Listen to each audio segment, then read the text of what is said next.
But Perna, power rankings. Then we'll take a You know gander. it. You, Tom, you know it. We're going to do a power ranking. All right. Let's see what we got. Mine are, I'm a little disappointed in myself. Mine are too, I'm not trying to annoy you anymore. You know, Sure. I've got the Broncos in the mix, and I think I'm trying to stay too true, you know? I get you. How are we going to annoy Tom a little bit? I got it next week, since the Broncos will be on their bye, I got to go full-blown annoy Grossi, because this is ridiculous. That's fair. That's fair. I mean, look at all the respect I gave to your dang Packers. I put them at 4 going into that game. Yeah. Yeah. I mean, hey, they went toe-to-toe with them. Yeah. Yeah, we kind of are in the same. I was going to pretend the Bills were my other potential number 1 team, or it was going to be the Eagles. The only reason why the Lions were at 3 were because of the injuries. Yeah. So they got pushed down there. Yep. Yeah, that's the only reason I dropped Detroit. Yep. Steelers in the top 5. The Chiefs hanging around there. Yeah, this is too normal. I suspended the entire Texans from power rankings. They're all gone. Okay. Oh, hold on. Let me see. Hold on. Appreciate the sport night. Appreciate y'all. Uh-oh. What are you getting? Okay. This can't end well. Everybody bitching about the curse wheel. I have found the flaw. The flap, the little flap at the top of it, Tom, it's broken. It's cracked. It has no resistance. That's the real problem. I thought there wasn't any problem with it. Luckily there's a backup flap. It's a little finger, so I've got to replace it, but I did my due diligence, and I was like, this flap it's loose. That's what's the issue. I'm pretty sure is it uneven on the ground? Well, it could be. It could be a little bit, but if the flap's strong enough, like that doesn't really matter. But since there's no give to it, if it's slightly imbalanced, it's going to go back. It's going to do its thing. Do you think it being slightly imbalanced is what tore it in the first place? No, it being made with a cheap piece of shit plastic at the top is what did it. So how do we think this one's going to go? I'm going to forge the next one in the fires of hell. Okay, well, that's fine. I'm going to Mordor, and I'm going to make a little flap for it. There you go. a little flap from Mordor. That's all. That's all. Hey, listen, that's fine. That's fine. I don't think that's like the least offensive thing to call somebody to. Yeah, that's okay. Play on my name. I'll take it. I wouldn't call Tucker Craft. You would burn people's childhood homes. Yeah, down. I don't think you call Tucker Craft anything other than sir. And thank you, sir. And have a good day. Yeah, Tucker Craft. We might be talking about Tucker in the Travis Kelce light one day. So appreciate I would not F with that man. Somebody needs to take that soundbite of him saying he's like, I will burn your childhood house down. That's what he says to people. Yeah. Flip back up, burn your house down. Flip back up, burn your house down. Legitimately, I literally jumped up when he did that, Tom. Dude. Because I was like, oh, and then he did it. I was like, oh, yes. Yep. No, it's a great point. I mean, I think just to start that game, the Packers offense was so out of rhythm. It was awful, dude. I mean, again, kudos to the pass rush of the Lions getting it done, but I don't know what the hell they were trying to do. Like, it seemed like they were just trying to chuck it in the beginning of that game, and I don't know why. Like, that offense is at its best when it has that balanced attack, and that's why Josh Jacobs been so great this year, and now he's doing great in the red zone too, but being able to just run the ball, and there was just a lot of just handoff up the middle. Yeah. It doesn't really seem like there was a ton of nuance of the play calling last night. Detroit was doing that too much too. It was like they couldn't even get away from the interior push. The interior of the Pats D-line bullied the Lions offensive line. You don't see that much. But I would like Detroit needed to run some more screens to counter that or something. Anyway, but nobody's perfect. There's no perfect play calls. It's like you got to survive a underperforming quarter, and like both teams did.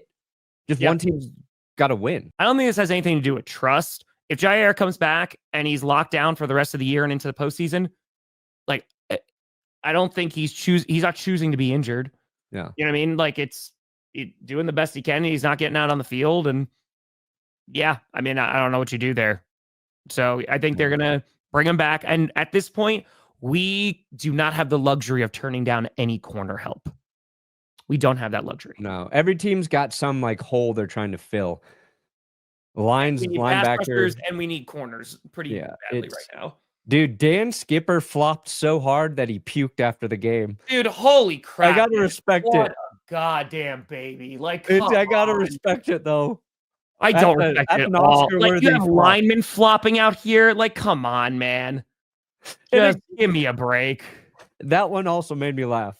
And then watching him puke after the game. Yeah, and Dan Campbell was like, keep puking over there. Keep puking, Skip.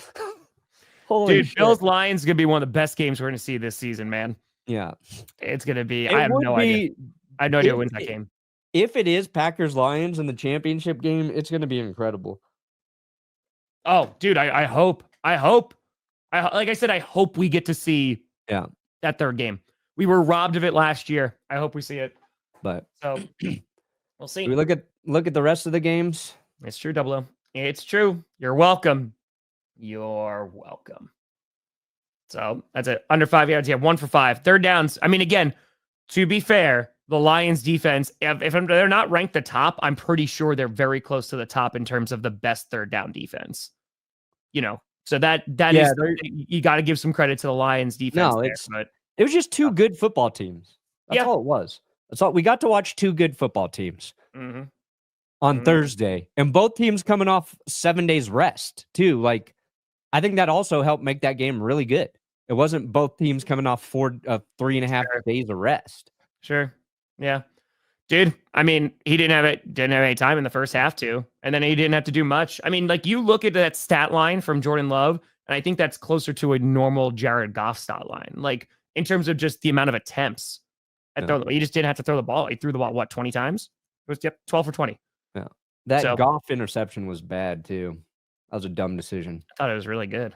For you. Yeah. I enjoyed it. It was a nice play.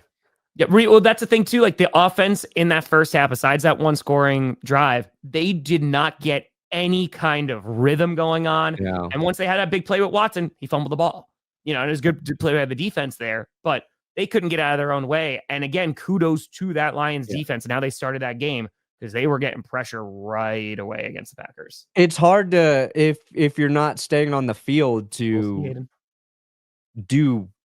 have balance, to do the things you want to do. Dude, I mean, like, I think that this has been a talk now for the past few times. The Lions have had the Packers number, right? The Packers were able to win that last year on Thanksgiving, but dude, they ended the season ended Aaron Rodgers' career as a Packer. You know what I mean? Like, they have had the Packers number for a while by playing really, like, tough physical football. And the good news is, like, again, they went toe-to-toe with them last night, injuries on both sides.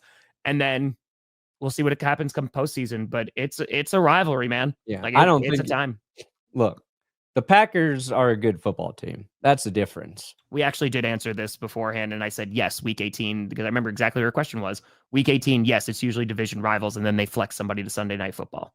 So yes, they usually have all the divisional teams playing against one another because they want for the best matchups and who's going to make the playoffs. They changed that rule all week. Last week of the season is all division games. Yep. Just rewind the beginning of the show. Hey, don't sleep on the Rams. They're just too inconsistent for me. Like, I love Verse. Like, Verse is having a great year, dude. Like, he's playing really, really well. They're just a little too inconsistent for me to be, like, super confident in the Rams right now. And the Bills are playing phenomenal football. Yeah, Bills tough. Bills offensive line, check. Yeah. Bills are they getting the weapons back? Where's the Bills injury report? They getting Kincaid and Coleman back? Milano's not going to be playing on ice. Let's see here. God damn it. Just give me the right. All these websites. I hate you.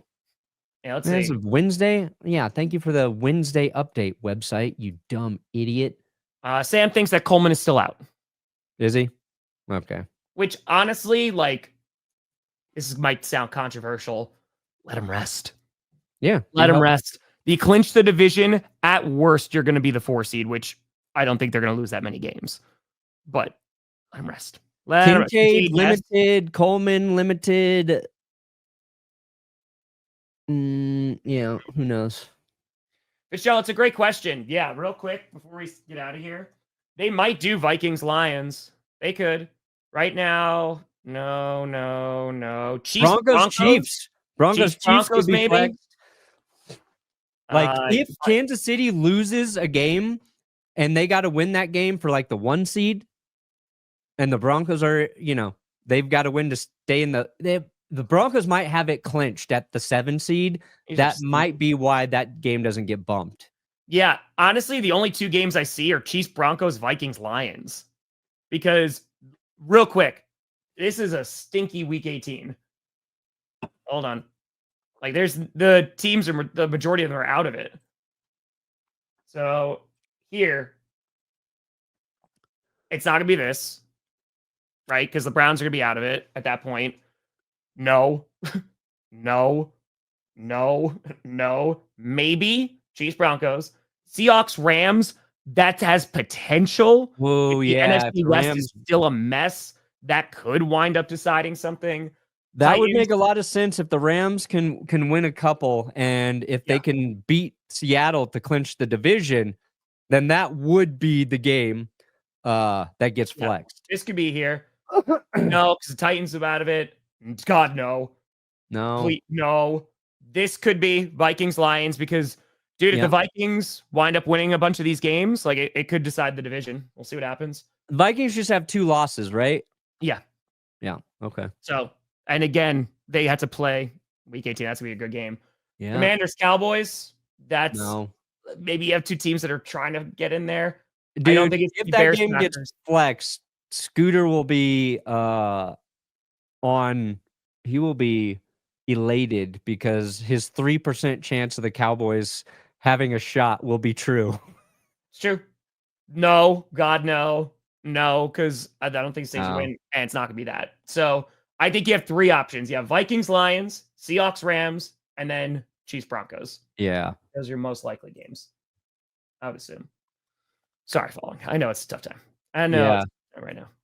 And the Broncos one would be cool because that would be the second game that got flexed for them this year. Yeah. And it doubles their primetime games because they had 2 primetime games this year, which is low for them. And if they get 4 because they're in the playoff race there and that game matters, then that's rebuild success. Success. Agreed.